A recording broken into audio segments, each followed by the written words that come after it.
¿Cómo están? Soy Carlos de Vega. 3 temas marcan hoy mi agenda, 3 debates a los que les invito a partir de ahora. Esta semana, el regreso de Estados Unidos a Europa. En lo simbólico, 50 años después de Kennedy, Obama vuelve a Berlín. En lo más tangible, comienza a negociarse un tratado de libre comercio entre los dos bloques. Pero ojo, ni Obama es hoy Kennedy, ni abrir las fronteras económicas va a ser tan fácil. En Argentina se libra una batalla desde hace más de 3 años que enfrenta a 2 gigantes. El gobierno de Cristina Fernández por un lado, el grupo Clarín por otro. La nueva ley de medios. El gobierno defiende que la norma acaba con los monopolios mediáticos y pide a Clarín que renuncie a parte de sus licencias. Clarín responde que la ley es un ataque frontal contra la libertad de expresión y una venganza por sus informaciones críticas. Quien controla la información, ya saben, controla todo, y a los países se les está escapando lo más secreto, los soplones, ángeles o demonios.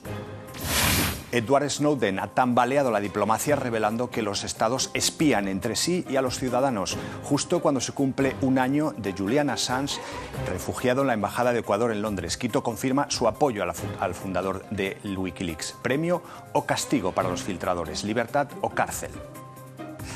Bueno, pues de estos 3 temas hablamos. Mi primer invitado cree que todos estos casos de filtraciones en realidad nos ayudan a entender cómo funciona la política. Es Harald Neuber, trabaja en el portal de noticias América 21. Harald, pero ¿esa política no necesita también de espacios secretos, reservados, que no tengan acceso al público? Claro que sí, pero aquí estamos hablando de las guerras ilegales en Afganistán e Irak. Ahí vimos cómo las mentiras... como hubo mentiras para justificar esas guerras, y cada mentira en ese caso cuesta la vida de miles o cientos de miles de personas. Por eso necesitamos un debate ahí. Enseguida entramos en ese debate, que es interesante. Mi segundo invitado asegura que se está demonizando al grupo Clarín. Es Carlos Montini, es el gerente general de Cablevisión Argentina. Para los que no lo sepan, Cablevisión es parte del grupo Clarín. De hecho, supone el 75% del negocio del grupo. Pero, Carlos, desde el gobierno lo único que parecen decir es que Clarín cumpla la ley, que renuncia a las licencias que tiene en exceso. ¿Es eso demonización? Demonización es lo que pretende buscar el gobierno mintiendo y tratando de apoderarse de las licencias a través de testaferros del propio gobierno, de las licencias que tiene el Grupo Clarín. Eso es lo que busca. El gobierno busca controlar a la prensa independiente, y ese es su objetivo, y ese es el objetivo central de la ley de medios. Enseguida hablamos de este tema que es tan polémico y que polariza tanto al país, ¿verdad? Frank Pierce es el subdirector de la Fundación Konrad Adenauer. Frank, nos hemos pasado todo el mandato de Obama diciendo que Estados Unidos estaba mirando a Asia, y ahora parece que el futuro vuelve a estar en Europa. Bueno, yo creo que en realidad Estados Unidos nunca se han ido. Se nota con las relaciones económicas, con las relaciones de seguridad, pero al mismo tiempo es muy claro que también hay muchos nuevos temas en la Asia, el auge de China, también los conflictos que están en la región. Lógico que un país como Estados Unidos los mira a ambos lados, pero sabe que en Europa tiene los mejores aliados que puede encontrar. Nos vamos a centrar en uno de estos asuntos que están sobre la mesa, uno que es muy interesante y que puede tener muchas consecuencias, que es el Tratado de Libre Comercio, que lo cierto es que choca con muchas dificultades. A los alemanes, por ejemplo, no se les puede convencer nunca de que coman los productos transgénicos de Estados Unidos. A los franceses, que no les toquen el cine, o a los italianos sus marcas de ropa. Va a ser difícil ponerse de acuerdo. El G8 de esta semana ha sido solamente un primer paso para avanzar sobre ese acuerdo. La visita de Obama a Berlín puede ser un segundo paso, pero el camino va a ser largo. Ich bin ein Berliner. La frase inmortal de John F. Kennedy simboliza como ninguna las relaciones entre Alemania y Estados Unidos tras la Segunda Guerra Mundial. La importancia geopolítica de Berlín se intensificó durante la Guerra Fría. Cuando los soviéticos sometieron a la ciudad al bloqueo, los Estados Unidos y sus aliados suministraron víveres por avión. Ya en 2008, el entonces candidato presidencial Barack Obama llevó su campaña hasta Berlín. Una señal de que mantendría a Alemania y Europa como un fiel aliado internacional. Sin embargo, ahora que Estados Unidos mira cada vez más hacia Asia, muchos se preguntan en Europa si su socio aún los valora como antes. Lo cierto es que nos valora porque ese tratado de libre comercio lo quieren poner en marcha, pero yo me pregunto, Frank, si es imposible que los 27 de la Unión Europea nos pongamos de acuerdo en algo, ¿cómo va a ser posible que en ese algo sea el comercio y además de acuerdo con Estados Unidos? Bueno, yo creo a un lado que no va a ser fácil. Pero yo creo también que sería un gran problema que empezamos antes de las negociaciones, que cada cual pone los obstáculos que tiene en mente. Yo creo que se necesita una agenda abierta y por fin seguramente va a resultar un paquete de compromisos donde uno da y recibe de cierta manera. Todos los países tienen intereses distintos a veces, pero el potencial de ese contrato también es enorme, no tanto en bajar aranceles, porque los aranceles entre Europa y Estados Unidos son comparativamente bajos, pero más que todo en acordar también ciertos estándares de estandarización de productos, por ejemplo, que un auto no necesita diferentes tests en Estados Unidos como en Europa. Y con esto, estos dos bloques, Estados Unidos y Europa, también pueden poner estándares mundiales de cuales mutuamente nos vamos a beneficiar mucho. ¿Estamos hablando como de una especie de nuevo plan Marshall para una Europa en crisis, el hecho de que exista un tratado de libre comercio con Estados Unidos? No creo que va a ser tan fácil, porque también si uno ve los detalles, también los efectos por diferentes países europeos pueden estar muy distintos, ¿no? No todos tienen la misma competitividad, no todos tienen las mismas áreas donde están fuertes y también en ese sentido algunos seguramente se van a beneficiar más. Pero como en Europa, en muchas partes de Europa y en Estados Unidos, los países ven que no es posible mover la coyuntura a través de más inversión estatal, entonces buscan algo que puede promover este intercambio y un cierto desarrollo económico sin estos gastos, y esto es la expectativa, que puede ser un tratado como esto, sin olvidar el ideal de que también la ronda de Doha, eso es una de las preocupaciones, que también a nivel mundial, que eso no viene prácticamente a una fortaleza Europa-Estados Unidos, sino que también eso se amplía. Veíamos imágenes de Kennedy y de Obama, han pasado 50 años y lo cierto es que ese romanticismo con el que se mira hacia Kennedy, que al principio parecía que también lo tenía Obama en Europa, parece como que estos últimos años se ha perdido, ¿no? Que ya no es la figura en la que Europa miraba como una especie de espejo y de esperanza. Bueno, yo creo que nunca ha sido tan realista esa expectativa en el momento como Obama, como nuevo Mesías, y aquí en Alemania, que en la campaña anterior también un 90% de los alemanes casi hubieran votado por Obama. En esta elección se repitió el tema y se tenía tanta sobrecarga de expectativas. Poco después llegó el Premio Nobel de la Paz, entonces creo que ningún presidente hubiera estado en condiciones de estar a la altura de esas expectativas. Pero al mismo tiempo, como se endiosaba Obama, antes estaba mucho demonizado a Bush, y también en esta pareja prácticamente nació también este tema, y ahora se ve más realista, se ve que el tema de Guantánamo no está resuelto, el tema también ataques en el mundo, Pakistán y otro a través de esos sistemas de drones, también el tema de Siria. Hay temas donde se ve mucho más realista a Estados Unidos hoy aquí. Frank. Sí, realmente hay esos tres temas ahí que mencionó el señor Brice, la guerra de Afganistán, el tema controvertido de los drones y la base ilegal en Guantánamo, el campo de detención que se encuentra ahí en Cuba. Pero para mí es impresionante ver el cambio de imagen de Obama en Alemania. Cuando él estuvo aquí el año el 2008, ¿no? La última vez, cuando él habló en frente de la columna de la Victoria, aquí en el centro de Berlín, vinieron 200.000 personas para escuchar su discurso. Cuando él habla mañana en frente de la puerta de Brandenburgo, va a ser un discurso realmente a puertas cerradas, con 4.000 invitados seleccionados persona por la Embajada de los Estados Unidos. Eso refleja, en mi opinión, un poco, no un poco, eso refleja de hecho el cambio de la imagen pública de Barack Obama y de los Estados Unidos en Alemania, pero también más allá en la Unión Europea.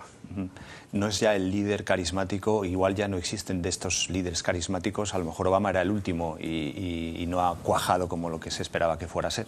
Bueno, se ha encontrado también los límites del liderazgo, empezando con Estados Unidos, con el Congreso, con muchas cosas que él también tenía una agenda dentro de Estados Unidos que en parte estaba exitosa con el tema de Obamacare y todo. También hay cosas que no hay que olvidar. Y en el exterior se vio mucho los límites en el conflicto en el Medio Oriente, que no podía con el tema de Palestina, con Israel y todo, y que al otro lado siempre todo el mundo, y eso es algo que se conoce aquí en Alemania, siempre se pide liderazgo, pero cuando alguien empieza a liderar, ya no hay tantos que quieren seguir, ¿no? Eso es una experiencia que Alemania en Europa también está haciendo. Hay una cuestión también que divide a los propios líderes europeos y que también con Estados Unidos es, por ejemplo, que ha sido tema de esta cumbre del G8, Siria. Sí. Realmente es que al final no hay... las reuniones son como cumbres en las que se juntan todos, pero que casi nunca ya se está de acuerdo.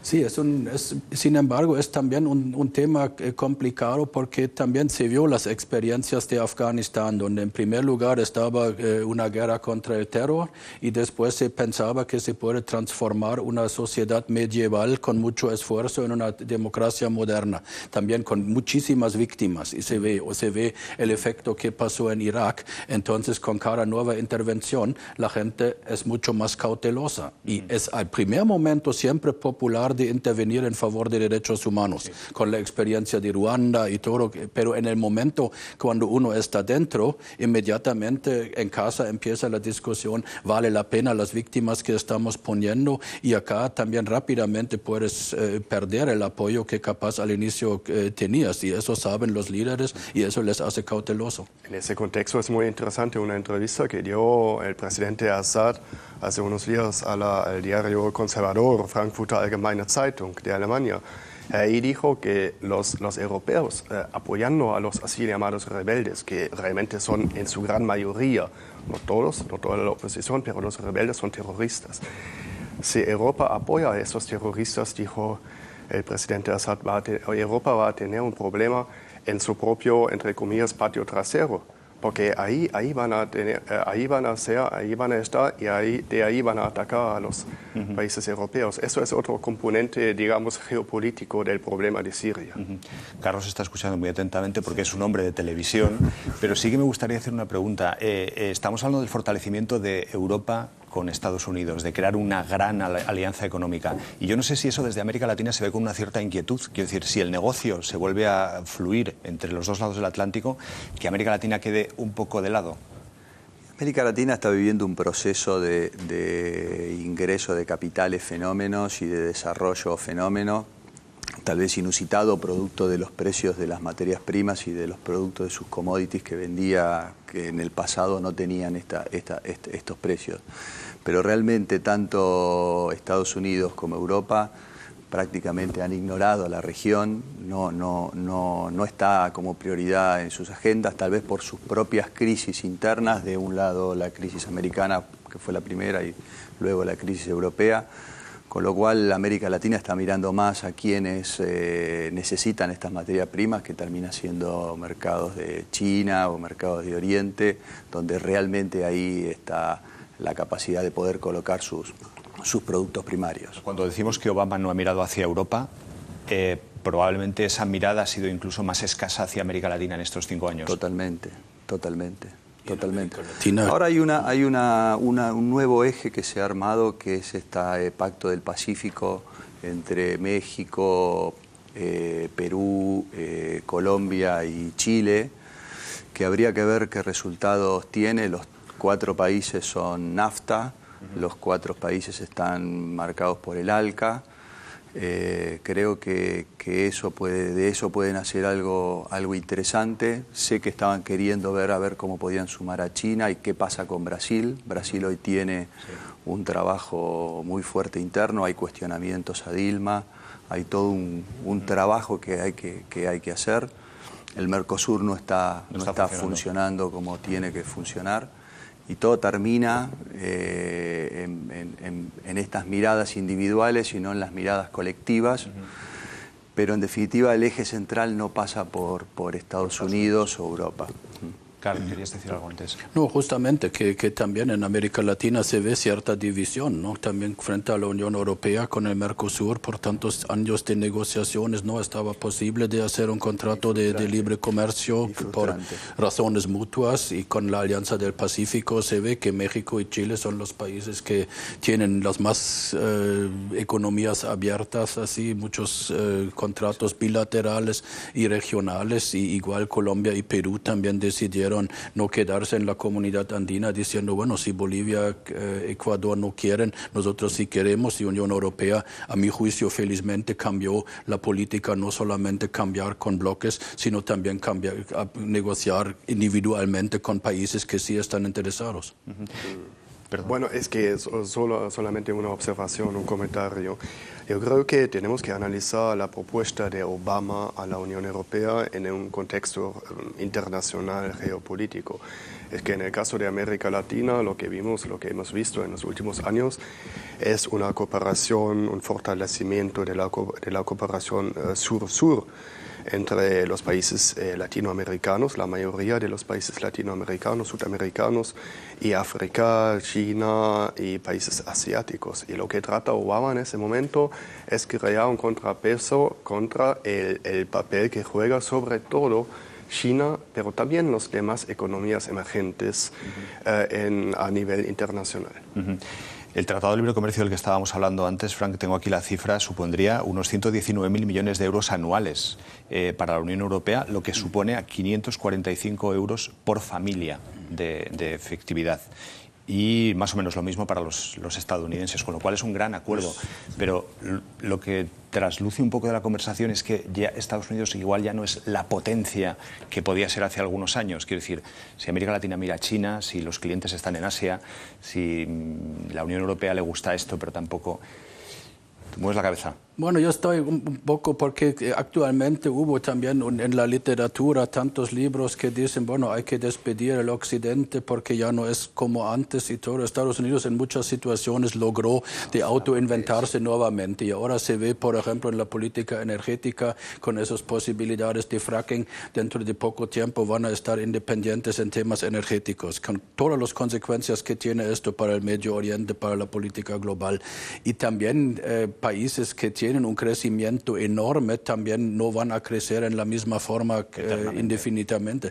También yo recuerdo todavía personalmente los libros con el auge de Japón. Nosotros somos el poder mundial, el señor Mitsubishi y otros escribiendo, y el MITI de Japón, y ahora es un poco China. Yo creo que con un poco más balance vamos a ver que igual Europa, Estados Unidos también van a seguir jugando su rol. Bueno, vamos a cambiar un poco el ángulo, nos vamos a ir hacia Argentina. Casi se puede decir que es estar a favor o estar en contra. Es difícil en Argentina encontrar un punto medio cuando se trata del llamado caso Clarín, vamos a llamarlo así, el mayor grupo de comunicación del país. Para sus defensores es la garantía de libertad de expresión frente a un gobierno que quiere acaparar los medios. Para Cristina Fernández es un monopolio rebelde que se niega a cumplir la ley. Argentina aprobó en 2009 una nueva ley de medios. Hasta el pasado mes de diciembre no entró en vigor. Impulsada por la presidenta Cristina Fernández de Kirchner, la nueva norma apunta al corazón de una estructura de medios construida durante la dictadura argentina y los gobiernos que siguieron. Aunque una parte de la sociedad la apoya, el gobierno argentino lanzó en noviembre una campaña para promoverla. Y la justicia falló recientemente en favor del principal grupo de comunicación Clarín en su disputa contra la ley. Pero el gobierno argentino rechazó el fallo y seguirá adelante con una norma que asegura tiene como objetivo evitar monopolios en los medios. Sin embargo, los críticos lo consideran un atropello a la libertad de expresión. ¿Qué ha cambiado en Argentina con la nueva ley? Bueno, Carlos Montini ya saben que es el gerente general de Cablevisión, que representa el 75% del negocio del Grupo Clarín, toda la parte de televisión. Carlos, en principio la ley, 1/3 para cadenas públicas, 1/3 para cadenas privadas, 1/3 para cadenas comunitarias. Parece que no tiene mal, dicho así. ¿Dónde está el fallo Iría hasta un poco más allá. La ley se genera bajo un eslogan de democratización de los medios y pluralidad de la palabra. Y en realidad el efecto que vemos después de estos 3 años es el unicato comunicacional, en donde el gobierno compró la mayoría de los medios y si no los compró, los domina a través de las pautas publicitarias y de los aportes del Estado y los aportes del Tesoro para poder controlar hoy el multimedio más grande que existe en la Argentina. Ahí en la presentación original se hablaba de monopolio. ¿De qué monopolio estamos hablando? Donde Clarín es uno de 10 diarios en la Argentina. Argentina o Buenos Aires, después de Londres, es la ciudad con mayor cantidad de periódicos. Grupo Clarín tiene un canal de televisión abierta de 5 canales de televisión abierta.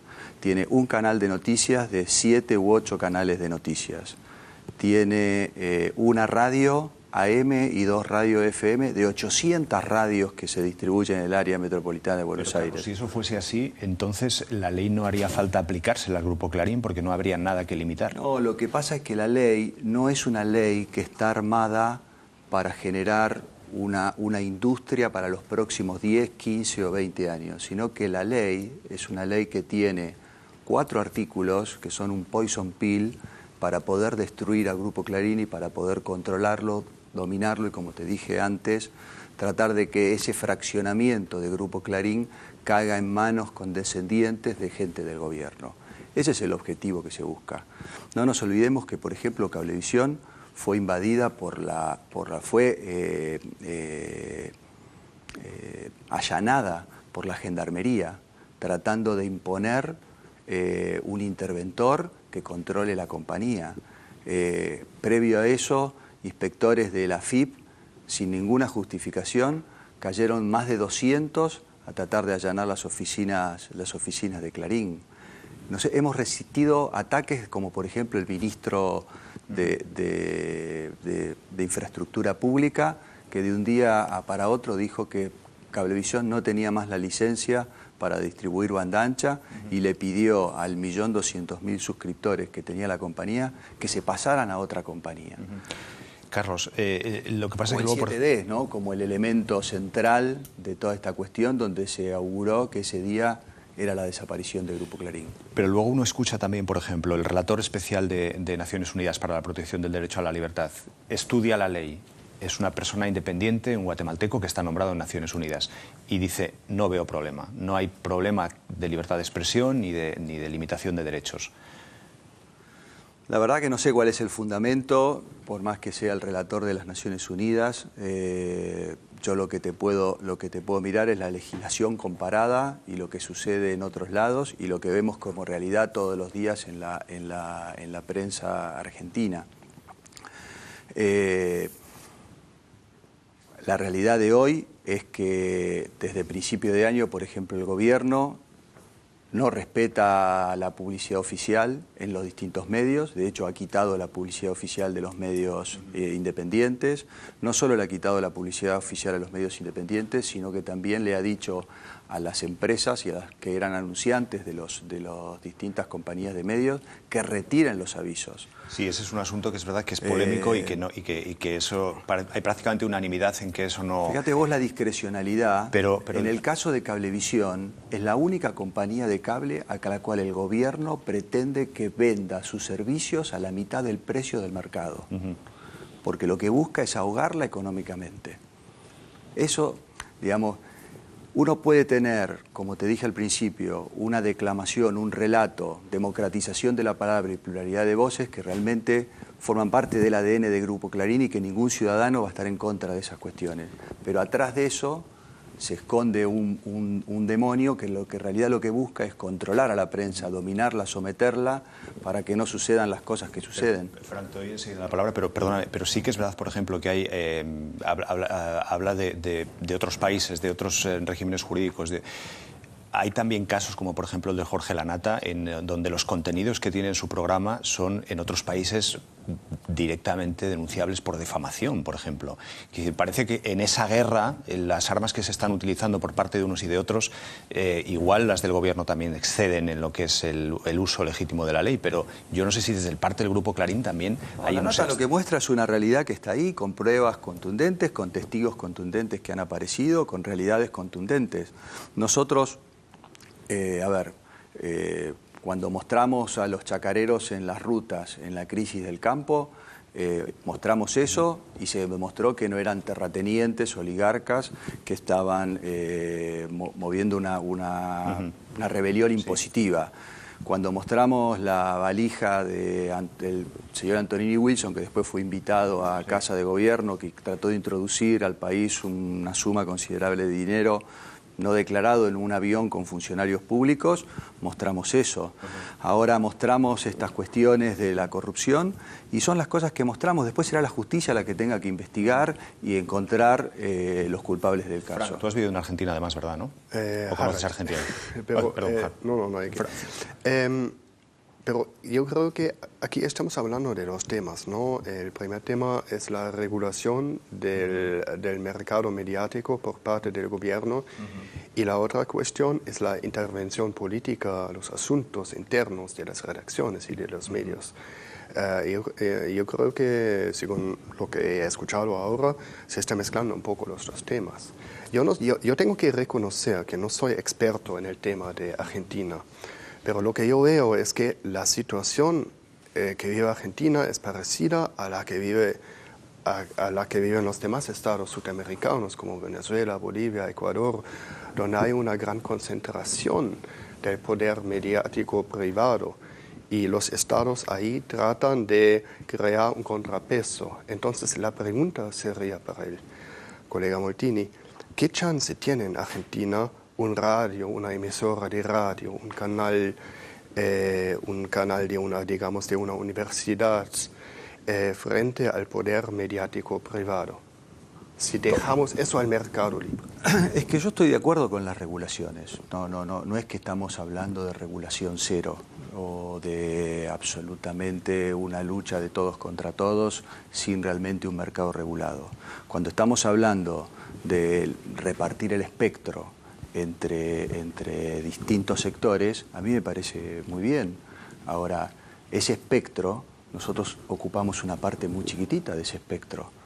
De hecho, la Argentina hoy tiene un montón de canales que podían haber sido licitados si no se presentaba esta ley para que sean licitados, televisión abierta. Hay provincias que no tienen ni siquiera un canal abierto, que podrían haberse otorgado a inversores privados o a parte del Estado o a distintos gobiernos o a ONGs sin ningún problema. Como te digo, hay 800 radios y nosotros tenemos una.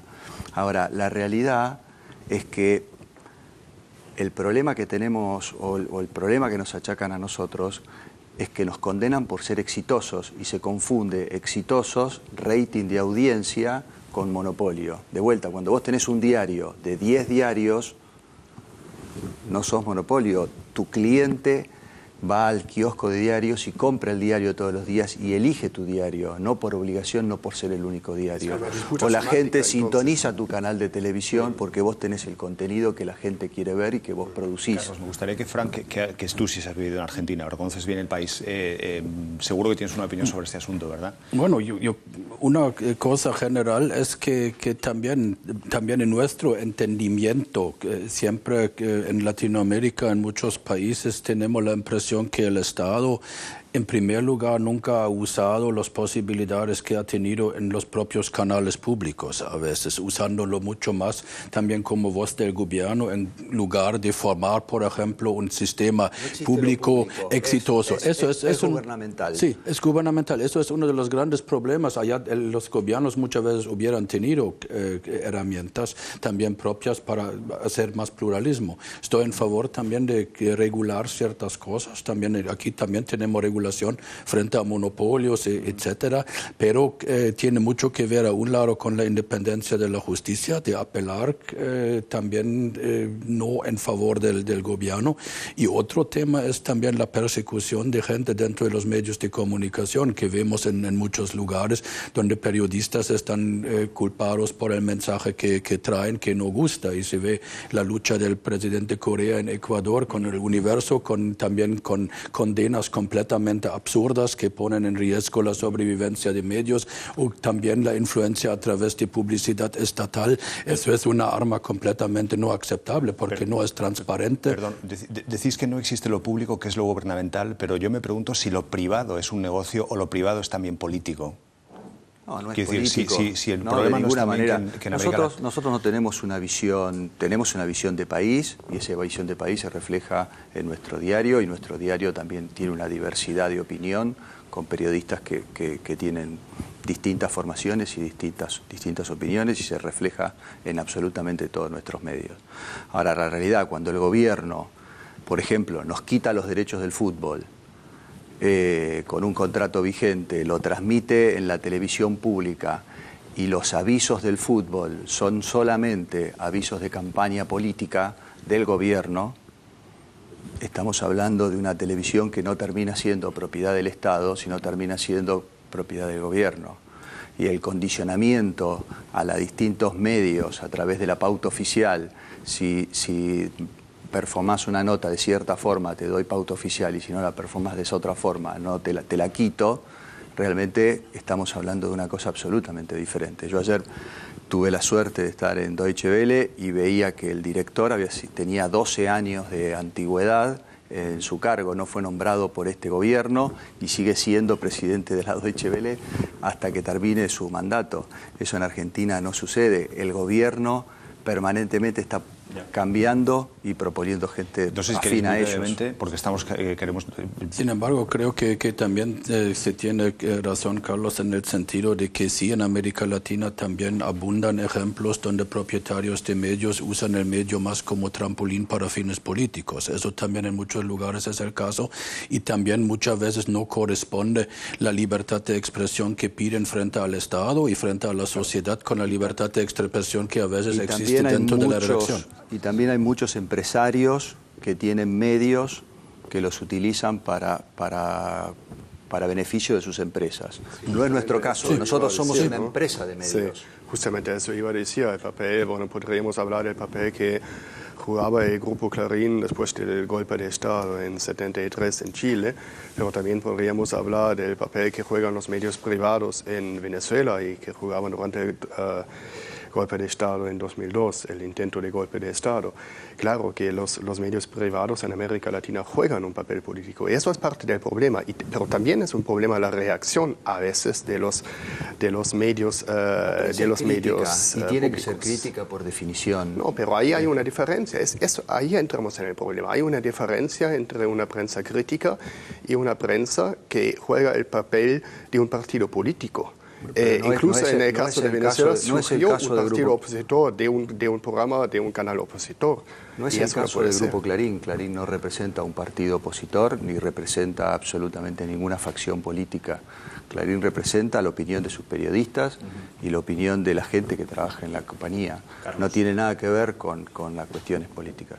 Bueno, es un debate interminable que podríamos estar dedicando todo el programa a él. Lo único que decir que esto está ahora en manos de la Corte Suprema, que será la que finalmente tenga que decidir. Exacto. Y es en este caso, en ese momento, bueno, lo que hay es una medida de un tribunal de segunda instancia que le dio la razón a los reclamos del Grupo Clarín, y esa medida ha sido cuestionada por el gobierno y se está siendo analizada en la Corte Suprema. Muy bien, vamos a cambiar de tema, nos quedan muy pocos minutos, pero queremos afrontar lo que es el asunto también de lo que ha sido estos últimos días. La semana pasada, Edward Snowden, un informático estadounidense, ha sacudido toda la política internacional revelando los programas secretos que Estados Unidos tiene para espiarnos potencialmente a todos, y no solo a nosotros. The Guardian, el diario británico, asegura que el Reino Unido hizo lo mismo con los líderes del G20. Le damos las gracias a Snowden por contarnos todo esto. Es un Robin Hood de la libertad. Su caso se une al de Assange, que justo ahora cumple un año refugiado en la Embajada de Ecuador en Londres. El hombre más buscado del mundo vive desde hace 3 semanas encerrado en un hotel de Hong Kong. ¿Su delito? Hacer públicos importantes documentos secretos y el programa de ciberespionaje PRISM. El joven Edward Snowden trabajó una década para los servicios de inteligencia de Estados Unidos. Ahora es consciente de que su decisión lo convierte en uno de los delatores más notables de la historia. Su caso es comparable al del soldado Badley Manning, que está siendo juzgado por un tribunal militar por filtrar miles de cables secretos. O Julian Assange, que a través de Wikileaks publicó la información suministrada por el propio Manning. El australiano acaba de cumplir un año refugiado en la Embajada de Ecuador en Londres. ¿Ayudan estas personas a hacer un mundo más transparente? ¿O más bien ponen en juego la seguridad mundial? Harald, un tipo que firma un convenio de confidencialidad con la NSA, que trabaja para esos servicios secretos, que promete que no va a revelar nada y luego nos cuenta todo lo que nos cuenta, ¿realmente nos tenemos que fiar de alguien así? Bueno, tenemos que fiar en los documentos que él publicó, ¿no? Pero son documentos que al fin y al cabo, igual que los de Assange, no son la big picture, ¿no? Ellos publican lo que conocen, pero tampoco conocemos lo que es el conjunto de todo lo que se ha hecho, con lo cual fiarnos de lo que se filtra como algo que sea un resultado final de algo. Claro, mira, en el caso de Wikileaks el gran problema era la cantidad de los documentos y yo sé de qué estoy hablando porque yo formé un grupo de periodistas, de investigadores que para investigar las informaciones sobre América Latina, sobre las relaciones entre los Estados Unidos y América Latina. Y realmente no era posible. Entonces, eso es el problema, ¿no? El manejo de esa información por parte de los medios de comunicación, porque es una gran cantidad de información y hay que tomarse el tiempo, ¿no? Para analizar todo eso. Pero yo me pregunto también, al final tenemos sistemas democráticos en los que votamos a los políticos a los que les ofrecemos nuestra confianza y sobre ellos depositamos la misión de negociar y de acordar con otros países, con otros agentes. En esa misión está también, digamos, la reserva, la privacidad, las negociaciones que hay en cualquier consejo de administración de empresas, claro, que mira, no son públicas. Carlos, eso siempre hay, ¿no? Claro, y se necesita esa privacidad, ¿no? Pero lo que vimos, por ejemplo, en el caso de Wikileaks, son cientos o miles de cables sobre las guerras de Afganistán e Irak. Y estos cables revelaron cómo se preparó la guerra de mucho antes y cómo se mintió al mundo. Y eso es conocido, ¿no? Por ejemplo, en el caso del exministro de la Defensa, de Colin Powell, que presentó las supuestas pruebas sobre las armas de destrucción masiva en Irak. Y si los medios de comunicación a nivel internacional no manejan la información suficiente sobre estos temas, no puede haber un debate democrático y abierto sobre esa política internacional. Y eso es el gran problema. Manejas la información que te da Julian Assange, que tampoco es Dios ni tiene toda la información, tiene solo los documentos que ha accedido a ellos. Bueno, para el gobierno de los Estados Unidos siempre hubiera sido posible presentar otra información, pero ellos nunca cuestionaron lo que publicó Wikileaks. Es sorprendente, esto igual os lo pregunto a los tres, porque que Julian Assange haya pedido asilo en Ecuador, que es un país también que ha publicado una ley de medios restrictiva para mucha gente sobre lo que es la libertad de expresión. Bueno, aquí podemos seguir, eso iba a decir antes, con el debate sobre los medios de comunicación en América Latina. ¿Por qué no? ¿Por qué no puede pedir asilo en Ecuador? En Ecuador hay un conflicto, igual que en Argentina o en Venezuela o en otros estados de la región, entre el gobierno central, el gobierno nacional y consorcios, empresas privadas de comunicación. Al mismo tiempo, el gobierno de Ecuador trata de democratizar el sistema mediático. Hay conflictos duros en Ecuador, tal como en los demás estados mencionados, pero a fin y cabo es Ecuador que defiende los derechos humanos de Assange y no es Gran Bretaña. Esta semana, ayer creo, el canciller de Ecuador se reunió con su homólogo Haig del Reino Unido. Y resulta que Ecuador ha presentado en el transcurso del año pasado 3 o 4 propuestas para solucionar esta crisis diplomática y política. Y Gran Bretaña, el gobierno británico, siempre lo ha rechazado y lo rechazó ayer otra vez en un comunicado de prensa del Ministerio de Relaciones Exteriores. Entonces, eso es el panorama político que tenemos ahí. Carlos se reía cuando decía lo de la ley de medios de Ecuador. Yo no sé si le parece sorprendente el asilo de Assange. No, a ver, creo que lo manejó estratégicamente y fue a un lugar donde realmente podía estar. La verdad que yo creo que Estados Unidos y Gran Bretaña tiene que dar una solución a Assange. No puede ser pero por supuesto. Me parece que es lo que hay que buscar una solución al tema y no puede ser de que tenga que seguir esta persona asilada. Ahora, eso no tiene nada que ver con que la ley de Ecuador sí es una ley mordaza también, similar a la Argentina, o peor que la Argentina. No son casos iguales en cualquier caso, ¿no? El de Ecuador y el de Argentina. Sí, pero el objetivo termina siendo el mismo. Bueno, lo que parte de la cosa también es, a mi juicio, que también muchos tienen esa parte de conspiración de decir que Assange es solamente buscado por el tema de Wikileaks. Hay una búsqueda de extradición por parte de Suecia por un caso que tiene que ver con violaciones, con asaltos sexuales, a cual uno dice, bueno, yo me refugio a una embajada y desconfío en el Estado de Derecho, por ejemplo, en Suecia. Y yo, hasta mi juicio, por ejemplo, que Suecia es también tiene que responder por las cosas que hizo y también tiene que dársele una solución. Y eso puede hacer igualmente en Ecuador. La cosa es que Ecuador pidió reiteradamente a Suecia dar una garantía para que el gobierno sueco no mande a Assange a los Estados Unidos. Claro, si nos acaba el tiempo, me gustaría preguntarte... Y Suecia lo rechazó. Sí. Así que eso es el problema. En este programa hemos hablado también del caso sueco y de las acusaciones a Assange. Es verdad que son cosas un poco dudosas lo que ha pasado ahí, ¿no? Pero antes de terminar, Harald, ¿cómo va a terminar esto? ¿Cómo crees que va a pasar? En el caso de Edward Snowden o el propio de Assange, ¿son estos personajes héroes o los recordaremos como villanos que nos han... Bueno, yo pienso que ellos, lo que han hecho estas dos personas es una reacción a la acumulación de poder de los servicios secretos, la NSA de los Estados Unidos y el servicio alemán, y es necesario un debate público y abierto sobre el poder de los servicios secretos. Bueno, aquí por lo menos lo hemos intentado iniciar, un mínimo debate, porque es muy complicado cuando además los tres temas son tan apasionantes como los que hemos tenido esta semana. Muchísimas gracias, Carlos, muchas gracias, buen viaje de vuelta a Argentina, gran país. Gracias a ustedes por estar ahí. Sigan con nosotros la semana que viene otra vez aquí en Agenda.